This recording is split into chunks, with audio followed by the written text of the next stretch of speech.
जोरदार ताली। तो सबसे पहले मैं भी आप लोगों के बीच परिचय हो जाऊं। मेरा नाम विजय कुमार मंडल, मैं नेपाल से बिलोंग करता हूं। जिला धमसा, अंचल जनकपुर, गावी से गिधा, तिनकुरिया चौक, विधायनगर फिल्का, वार्ड नंबर 6। और जैसे आप लोग आया किसी न किसी मार्फत से जैसा आया, जैसे हमारे आज वकील सर ने जो यहाँ पर एक हमारा सर के लेकर आया, सर का नाम शुभ नाम मोहम्मद साकिर सर के लिए जोरदार ताली। पहली बार इसमें किया। जैसा ही हमारे यहाँ पर कृष्ण यादव सर ने जो वो भी किसी न किसी थ्रू से इधर आया है ना, मतलब डायरेक्टली डायरेक्शन इंफॉर्मेशन किसी को पता नहीं होता है और किसी न किसी मार्फत से यहाँ पर आता है। फिर से एक बार अपना आप लिए जोरदार ताली हो जाए। और मैं क्योंकि मेरा भी स्पॉन्सर जो हमारा अपना ही बिनाजू है ना, जो डायरेक्शन के बारे में कहा, क्योंकि मैं ऐसा जैसे आज विजय ऐसा बना है, ऐसा आप लोगों की तरह मैं आसानी से इधर नहीं आया हूँ। मैं यहाँ पर आने के लिए मैंने 6 महीना अपना देव नारायण को पीछे पीछे घुमाया, अपना बिनाजू को कितना बार मैंने सब बात करो, डायरेक्शन के बात हमसे मत करो। मैं ऐसे ईगो वाला व्यक्ति था, क्योंकि मैं ऑपरेटर ड्राइवर पहले से ही था, डायरेक्शन में आने से पहले से था।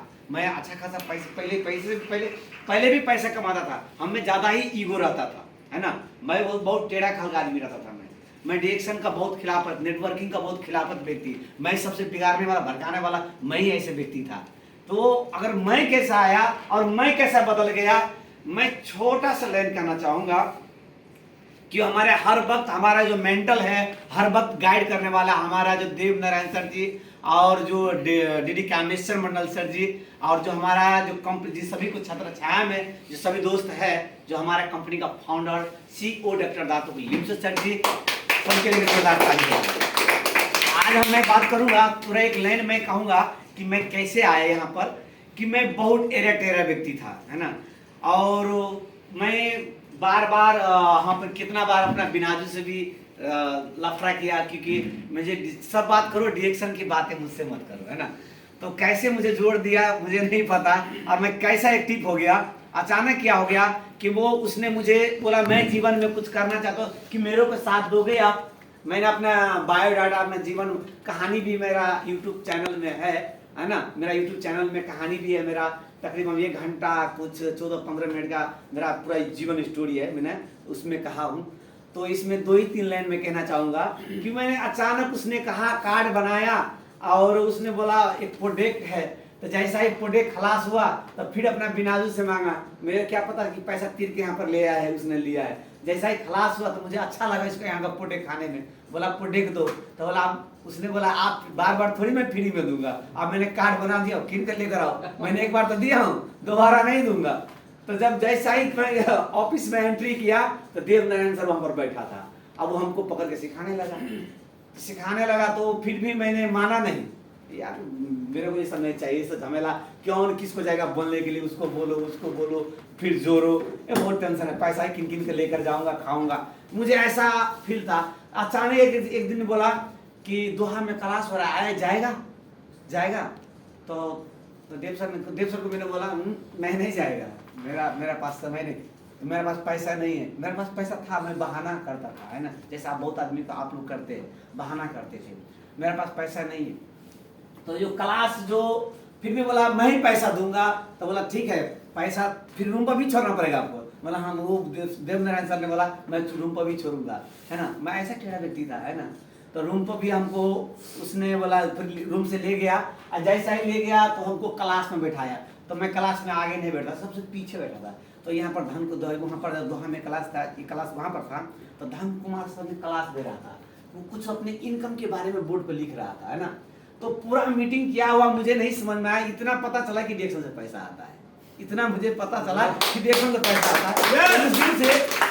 उस दिन से मैंने देव नारायण सर को ज्यादा इंटरेस्टिंग करने लगा, और इसके पीछे मैं कुछ रिसर्च करने लगा, और मुझे इतना ख्वाहिश था कि डायरेक्शन का प्रोडक्ट अच्छा है, मुझे फ्री में मिल जाए। मुझे बहुत खुश नसीब मैं हूँ कि मुझे फ्री में मिलेगा, बस इतना मेरा अभिलाषा था।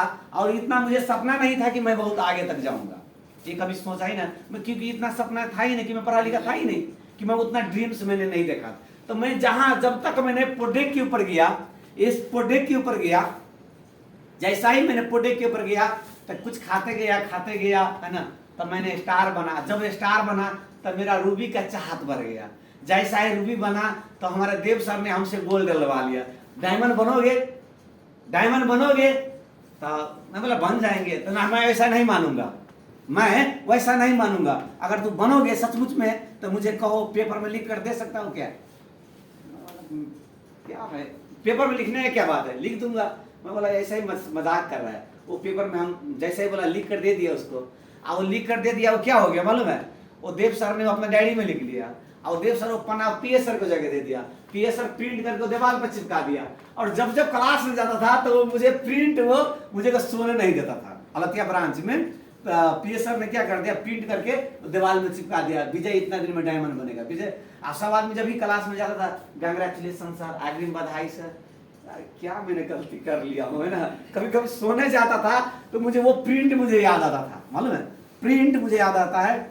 और जैसा ही मैं करते गया, जब कोरोना वायरस आया उसमें मेरा प्रोडक्ट बहुत मूव हुआ।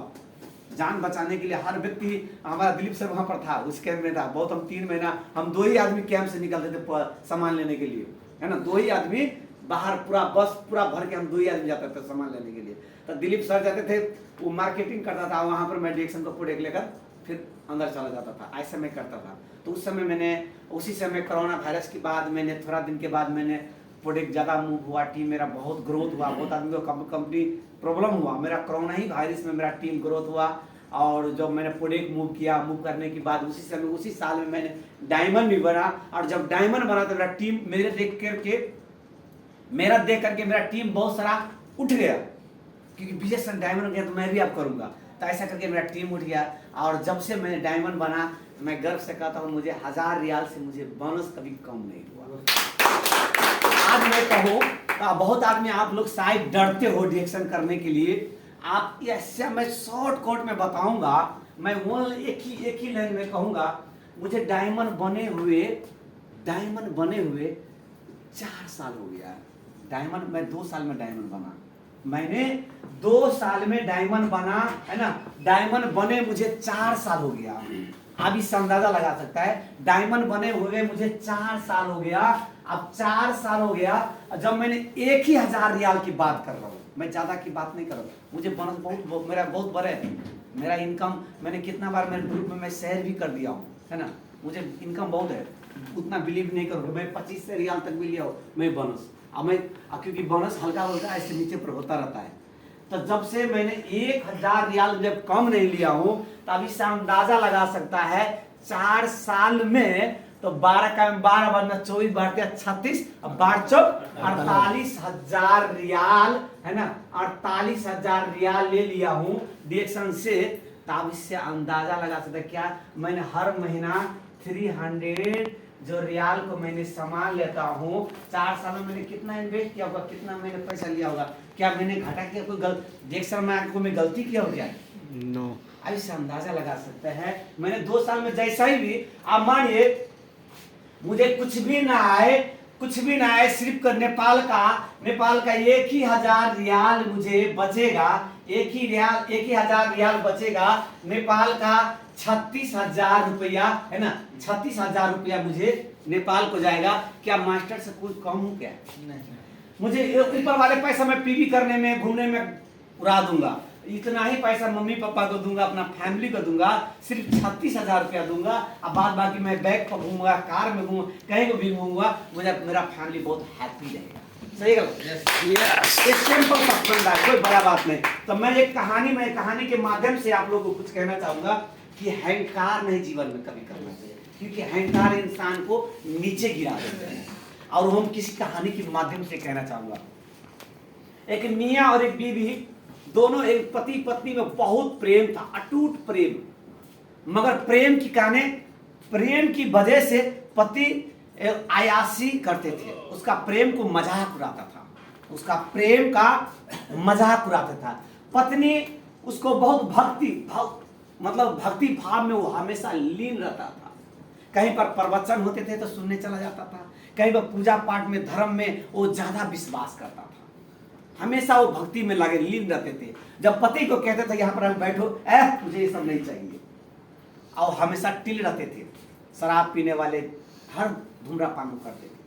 मगर एक दिन के समय कैसा हुआ, पत्नी उसको धर्मात्मा था, पत्नी उसको धर्मात्मा था, वो अपना आप को अंतर्आमी था पत्नी उसका। एक दिन का समय आया कि मैं उसको पत्नी को बोला, पति को बोला कि मैं आप दुनिया में मैं रहूंगा नहीं, मेरा वक्त आ गया है, मैं यहाँ से जाने वाला हूँ। तब पति कहा मैं तुमको नहीं जाने दूंगा, तुम्हारे बिना मैं जी नहीं सकता हूँ, कि मैं तुम्हारे अलावा तो कोई है ही नहीं, भला ही मैं शराबी हूँ, कुछ भी हूँ, मैं तुमसे बेहद प्रेम करता हूँ। उसने कहा मैं तुमसे बेहद प्रेम करता हूँ। तो उसने बोला तू कहते है तो आज मैं शराबी नहीं पीऊंगा, तुम मेरे छोड़ को मत जाओ। तो बोला तुम आप किसी को रुके हुए मैं रुकूंगा नहीं, मैं किसी को रुके हुए मैं आप नहीं रुकूंगा, कि मेरा वक्त आ चुका है। तो उसने बोला अगर तुम्हारा वक्त आ चुका है तो कोई ऐसा उपाय नहीं कि तुम्हारे मैं साथ ही चला जाऊं।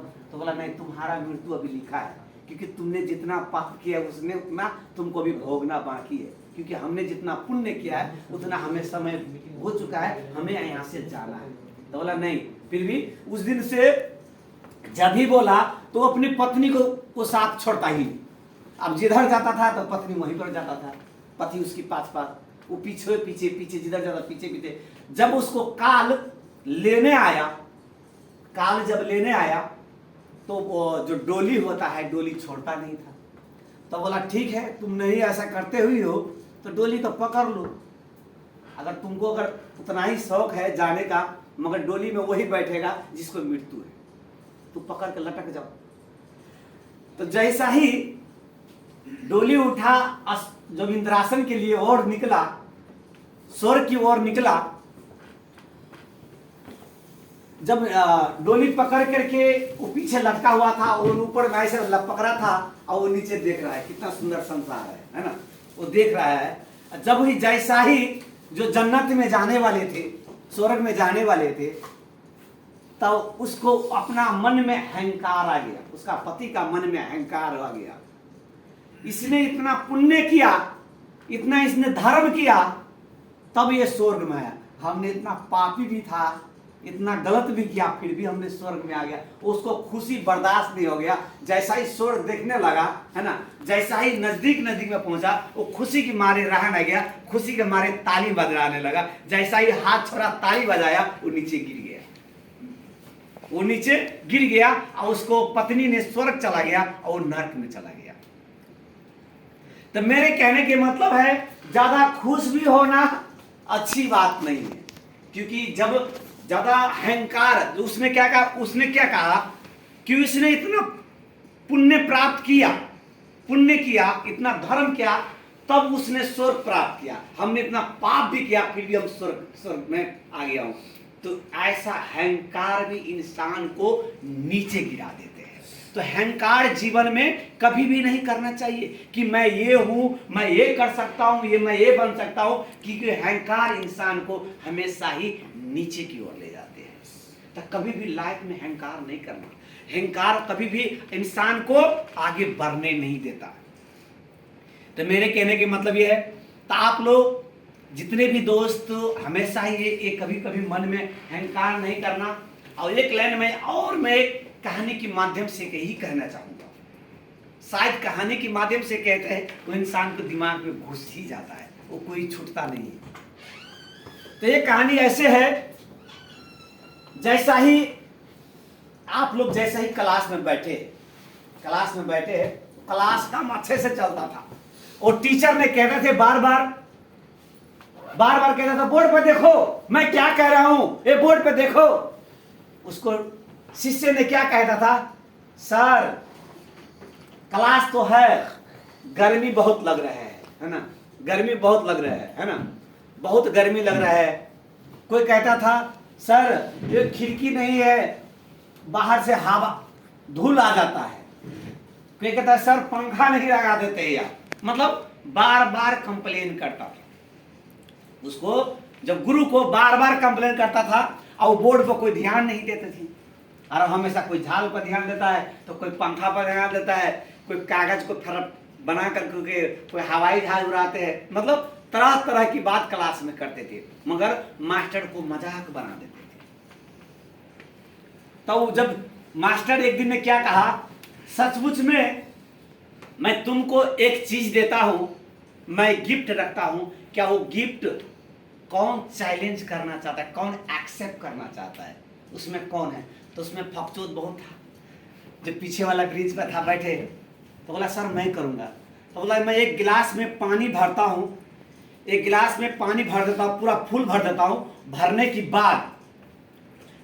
बाद पूरा फुल गिलास पानी भर दूंगा, भरने के बाद यहां से वो क्लास से ये छोर से लेकर वो छोर तक 5 बार आना है जाना है, 5 बार आना है जाना है। अगर एक बूंद भी पानी गिरा तो मैं जो बैग में जो चीज मैं रखा हूं वो चीज मैं तुमको नहीं दूंगा, अगर गिर गया तो उसके बदले में 3 गुना ज्यादा एक क्लास में तुमको बांटना पड़ेगा। उसने कहा मुझे मंजूर है। जैसा ही उसमें गिलास में पानी भरा और उसको दे दिया, रास्ता खाली कर दिया। रास्ता खाली करने के बाद है ना, तो उसने कहा, उसको क्या कहा, उसको नाम था, जैसा एग्जाम्पल मानिए शेषनाग रख लीजिए, उसका नाम था शेषनाग। तो शेषनाग क्या बोलता था, क्या तुमको झाल नहीं देख रहा, खिड़की नहीं देख रहा है? तो सर मुझे खिड़की के बारे में मत बोलिए, अगर खिड़की में देखेंगे तो मेरा पानी गिर जाएगा। तो बोलता था सर गर्मी नहीं लग रहा है? नहीं सर मुझे उधर नहीं देख रहा है, वो देखो उधर तुमको दोस्त बुला रहा है उस साइड से, तो सर मुझे वो नहीं देखना है ना। वो ऐसे करके चलते थे, गिलास पे चलते थे है ना, चलते थे ऐसे चलते थे, मगर उसको दायां बायां जिधर भी पैर जाते थे मगर नजर वहीं पर अटका आता था। मगर उसने क्या किया, शर्त तो जीत लिया। इसका कहने के मतलब यह है कि आप क्लास में आए हो, सचमुच में आपका ड्रीम्स किधर है, आपका सपना कहाँ है, आपका फोकस कहाँ है? आप कहते हो कि सर मुझे ये प्रॉब्लम है, मुझे कंपनी में प्रॉब्लम है, आज सैलरी नहीं दिया, सर क्या कहे, बस लेट हो गया, मगर बहुत अगारा बगारा आपने जो रीजन निकालते हैं। और मैं कहता हूं उस तरीके से अपना फोकस रखिए, अपना ड्रीम्स निकालिए कि आपका लक्ष्य कहाँ पर है, अपना लक्ष्य पर ध्यान दीजिए। अगर आप पैसे के पीछे भागोगे तो लक्ष्य नहीं प्राप्त होगा, अगर लक्ष्य के पीछे भागोगे उसके बाद लक्ष्य भी मिलेगा और बाद में पैसा पीछे आएगा। तो मेरे कहने के मतलब यही है। तो आज जितने भी समय हुआ, जितने भी चीज हुआ, तो अब जितने भी लीडर यहाँ पर बताए, तो इस क्लास को हमारे जो आज क्लास का जो संचालक हमारे हैं और जो मास्टर शिरोमणि जो संजीव रविदास सर जी, उनके लिए भी जोरदार ताली बजाएं। तो एक हमारे लीडर अभी जो और आए हैं तो वो भी शेयरिंग करेंगे, और शेयरिंग से पहले हम एक लीडर को जो नेपाल से आए हैं है ना, हमारे ही बीच उपस्थित है, तो उनसे थोड़ा देर के लिए 2 मिनट के लिए, क्योंकि मैं ही होस्ट कर लूँ है ना, और सभी से आप ही लोगों से मैं उन सर को सम्मानित करा दूँ है ना, कि नेपाल से आया है और हमारे अजय सर ने कहे कि सर ने आया है तो उसको सम्मानित कर देने का है ना। हमारा जो लीडर ऑलरेडी वकील सर है वहाँ पर, उसको सम्मान कर देने का उसने हमें जो मैसेज दिया है ना। तो हम पहले वेलकम करना चाहेंगे, welcome the under stage Manoj sir ji, please welcome.